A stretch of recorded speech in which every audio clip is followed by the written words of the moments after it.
महाराष्ट्र में नवरात्रि की धूम मची हुई है, जहां देखे शाम को रंगी बिरंगी रोशनी से सजे पंडाल नजर आते हैं।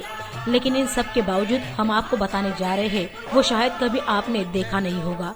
हम बात कर रहे हैं महाराष्ट्र नवी मुंबई की, जहां एक व्यक्ति ने ताउम्र अपनी मां की सेवा की और मां के देहांत होने के बाद अपने घर में मां का मंदिर बना दिया। माता ने बुलाया है,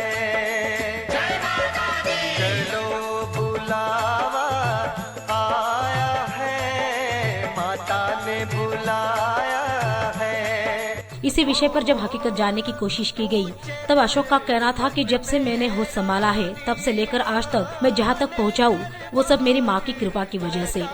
मैं जब भी किसी मंदिर में जाता हूं, तो मुझे हर मूर्ति में मेरी मां की सूरत नजर आती है और यही वजह रही कि मैंने अपनी मां की मूर्ति मंदिर में स्थापित की है। मंदिर ही बनाया है तो डेली मैं माँ की पूजा करता हूँ, तो वही भगवान है जी। आपके घर में इस तरह की दूसरी कोई देवी की मूर्ति नहीं दिखती है, वजह क्या है?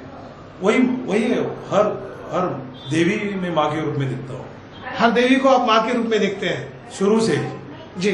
तो अभी नवरात्रि है, तो आपने जो मूर्ति बिठाई है वो भी अपनी मम्मी की आपकी मूर्ति है वही या दुर्गा की?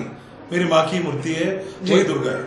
अब अगर आपसे संक्षेप में पूछा जाए कि ये जो माँ की आपने एक मूर्ति लगा दी है और आप उसका पूजा करते हैं, बहुत अच्छी बात है, लेकिन इसकी वजह क्या है, खास बात क्या है? वजह ये है जी, उन्होंने नवरात्रि के टाइम सप्तमी के दिन समाधि ली थी।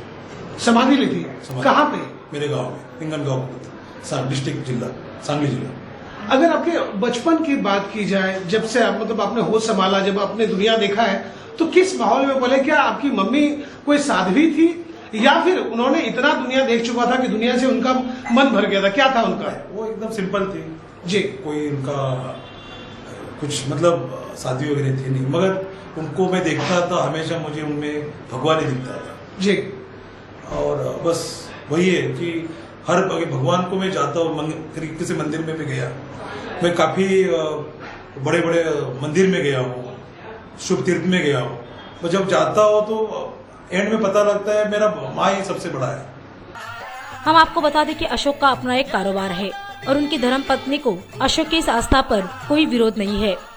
शुरू से मैं उनको मानती हूँ और हमारे घर के रिलेशन था, तो ये सब सवाल ही नहीं उठता। नहीं तो माता जी जीवित थी तब भी आप माता जी की इज्जत और पूजा कर रही थी, और आज नहीं है तो भी कर रही है, तो दूसरे को देखकर आपके मन में ख्याल नहीं आता कि आपके जो हस्बैंड है उनका नजरिया इन माता जी की तरफ देखने का ऐसा क्यों था?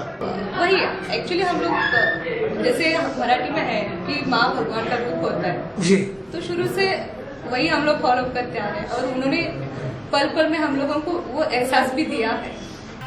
सच भी यही है कि इस धरती पर शायद ही ऐसा कोई शख्स होगा जिसने माँ की कोख से जन्म न लिया हो। इस दुनिया में आंखें खोलने से पहले हम जीने के लिए सक्षम बनते हैं माँ की कोख में। कहते हैं कि माँ इस लफ्ज में ईश्वर समाये हुए है और ईश्वर हर जगह जा नहीं सकते, इसलिए उन्होंने माँ बनाई।